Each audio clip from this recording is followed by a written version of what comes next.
Hello everyone, welcome to the English midterm exam. My name is Frederick Garner. Today I'm with my two lovely friends. My name is Gunawan, and this is my friend also. Hello, my name is Hosea Simanjuntak. Okay, let's start our midterm test with the first part of interviewing each other. Maybe we start with me. Okay, Joe, I have a question for you. Sure, go on. What do you typically do when you go online? I typically do searching, watching YouTube, searching Googles, or learn something new, maybe cookings, or work something, or maybe learning something for our subject in college or university. Maybe I also talking with my friends, my online friends, maybe with you, with him. Yeah. Every day, with us in WhatsApp, Discord, and many others messengers groups and chatting application. And I also playing games, online games. Maybe typically I play single player online games because it's more comfortable to me. And yeah, watching YouTube, watching some service streaming service, like Netflix, like Prime Video, Disney Plus, and others. Okay. Okay. Joe, what is your interest and hobbies? And does your interest change you as you grow older? Maybe some of my interests and hobbies from my childhood still with me until now. Personally, like playing games. I win these dolls because of playing games. And also like watching tokusatsu. Tokusatsu is a genre Japanese superhero like Kamen Rider, Ultraman, or Super Sentai. It's it's a superhero genre in Japanese. It's still, since I was kid, until now I still following the trends. I love. Maybe some things that changed from me is my interest from food, that from only eating it to cook it. Yeah, that's it. Yeah, so you're only enjoying the food, but also being able to cook it. Yeah, so I able to know, is it a good cook or bad cook. Okay. Interesting. Okay. Next, maybe I will interview you, Hosea. Okay. Okay. What job would you like to have in the future and why? Okay, my job in the future, hopefully, I could become a nuclear scientist. Wow. That's my biggest hope of a job. But if I didn't manage to achieve it, I'm probably going to my backup plan, which is becoming a game developer. That is my second option. It was originally my first option, but later on when I grew up, I decided to change it because lack of interest. Change Yeah. of interest. Yeah, Yeah. that's what I decided. But Everybody changes. yeah, that's my future job. Okay. For the second question, Hosea, what are your opinions on success and failure? Success for me is meaning to able to achieve something that you always dream. That is success when it comes to me. So it will be definitely different from many people. Now, success could mean you getting something that you always want, or maybe you becoming a rich person. But for me, success is I'm achieving what I want. I'm achieving what I was always dream of. And for failure is definitely nothing like, oh, I fail at this, why dream. No, failure for me is just another lesson. A lesson for me to keep improving myself and growing even bigger and smaller. Agree. So choosing your own Yeah. path. Yes. I can agree with that. Okay. Okay. And Frederick, I'm gonna ask you, what are your problem caused by dramatic population growth?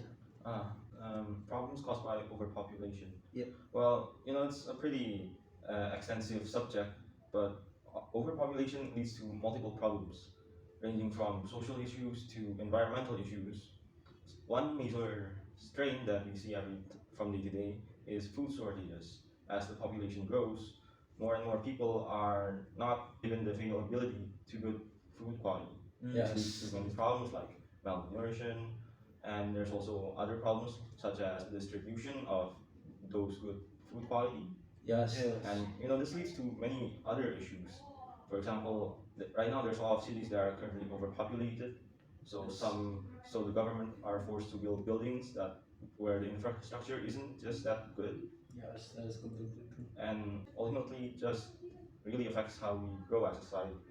This could affect our healthcare or education. Yeah, Yes, education. that is Yeah. part. Yeah, the education not being Yeah, equal to not- everybody. Yeah. I think it's just better if we find a solution where we can sustainably grow, but also where everyone can just have access to the same quality as we do. Yeah. Okay. Okay. Maybe we can change a bit of the topics. What do you do every day to keep your body fit? Physical health. I'm not quite a very physically active person. I don't have a good exercising regimen or a good food diet, which are things I should work on. I see. Well, if you count the morning walks and typical evening nights where I just go out and just look at the surroundings around me, I guess you could say I do keep myself quite I see. physically active.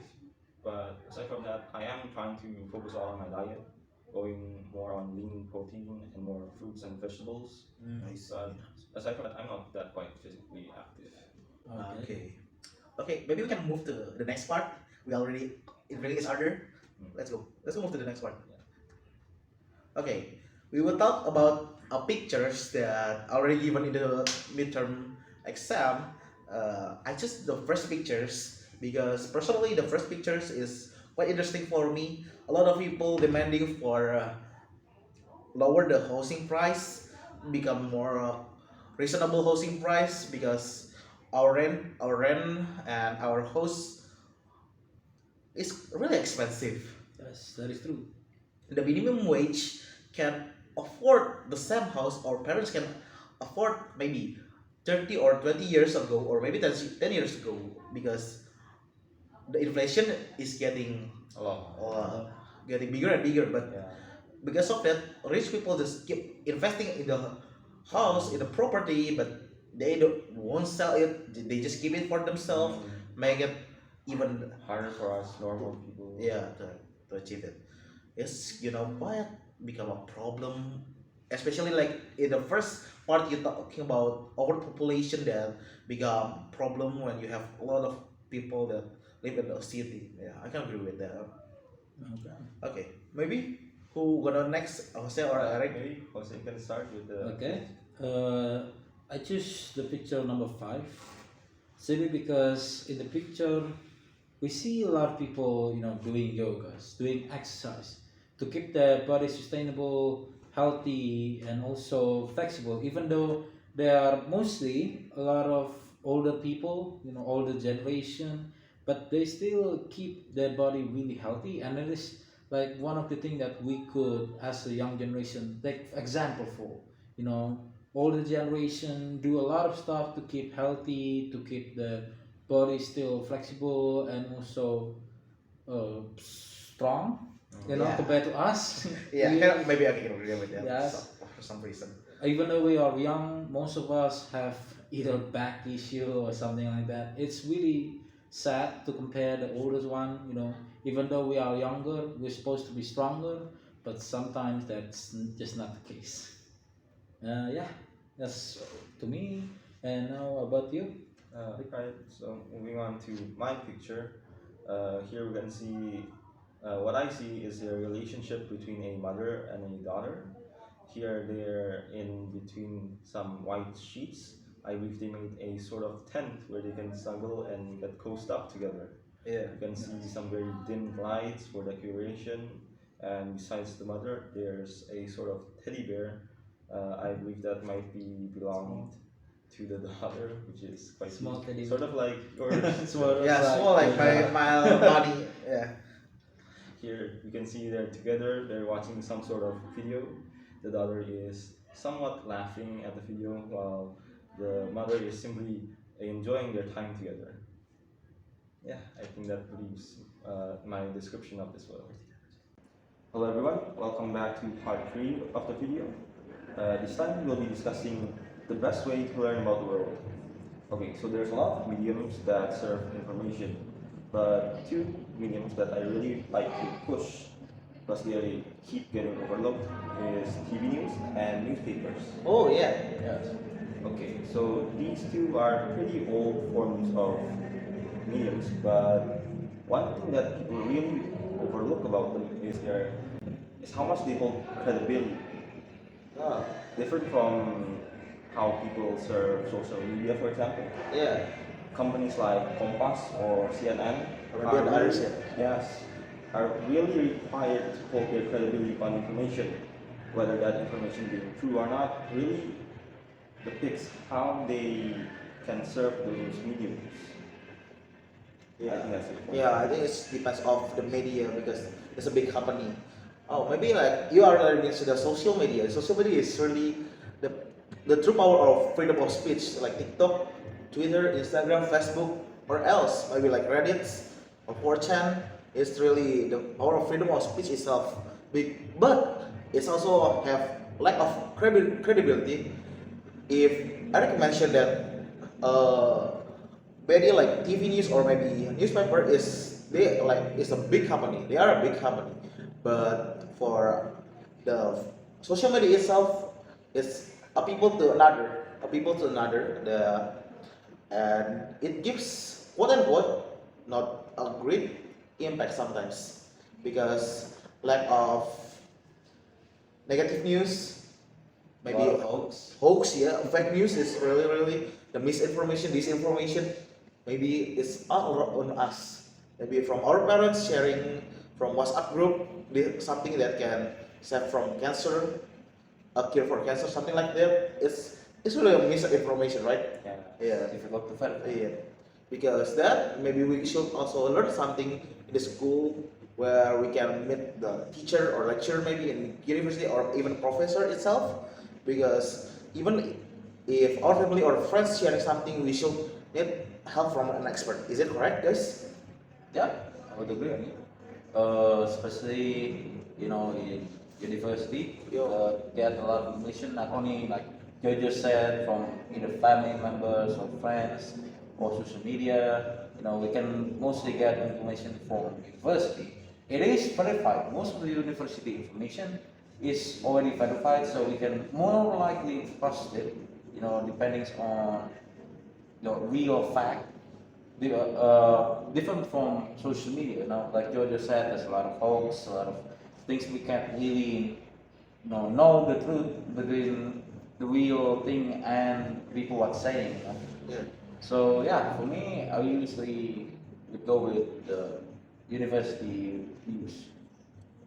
Do you guys think it's the same? Yeah, I think like Hosea and Eric mentioned that we should use the trusted source, not maybe only from a person to another. In Indonesia, we maybe just like dari lidah ke lidah. It's really something not really good for us. Yeah, I think we can agree for that. Yeah. So yeah, I guess there's a lot of ways we can receive news, but it's really how we perceive the news, Yes. what we believe or choose to believe or not. Okay. I think that wraps part 3. On to the next part. Okay, let's move to the part 4 and the last part of our video. How can people help protect the environment? For me personally, is by recycling, reducing the usage of the plastic, and using more natural and more sustained fertilizer, like bone meal, instead of using like mass production chemical fertilizer that destroy our soil. Do you agree with me? Do you agree with me? Yeah, I still agree with Jojo. But other things we could probably do, to protect our environment. Maybe using less wood, for profit. Most people in general cut a lot of trees just to gain wood and to make a lot of profit, and that's like major problem. Usually for big company also like furniture company, they ruin most of the trees that could really damage our environment and probably less and less more clear of oxygen. Oh, talking about oxygen, do you have any opinion about like pollution by and traffic? Do you have any opinion about that? Yeah. Well, first of all, I do agree with the first part of Jojo, saying that we have to really help to protect our environment. And as Hosea said, there are all sort of corporations that don't really care about the environment and simply chop down trees for their own benefit. So I think what could be the best way to really protect our environment is to regulate these companies. And this does go back to the government quite a bit. But this is definitely something we should address, saying that there are certain companies that sort of try to hide their intentions, saying that they'll go green while still using the same plastic materials. Yes. What do you guys think? Yeah, I would agree with you. Yeah, but one thing I don't like about the marketing of go green campaign is a lot of people just say go green, go green, go green, but they don't give a lot of impact. Maybe some of them is giving impact like using less plastic, but some of them just like talk a lot about it and just giving fake Yeah. hopes, you know. So their words don't quite relate to their actions. Yeah. Yeah. On the topic of governments, do you think the government's programs are effective against people who don't really quite care about the environment, or programs that protect the environment? Oh, maybe like in Indonesia ganjil genap. Yes. In Indonesia right now we have like odd even plate number, but a lot of people usually broke this rule by owning more than one vehicle, and most of them uses two different plate now. So it's apparently pointless at this point anymore because the government have a good intention, reducing amount of vehicle outside, reducing traffic jam and also pollution, but people don't really care about it because for them is their priority to get somewhere fast, like going to their job, going to the office without even having a single bit of care about what damage they cause by just using their personal vehicle. Nah. Oh yeah, I think we can wrap this up. Yeah. I think we've covered just the major idea of how to protect the environment, and we've covered a lot of different ways to do so. I think this covers part 4 of our video, and this ends the midterm exam for English. Do you guys have any comments? I think just thank you for everything. Yes. Thank you for your times. Goodbye. Thank you very much. Bye bye.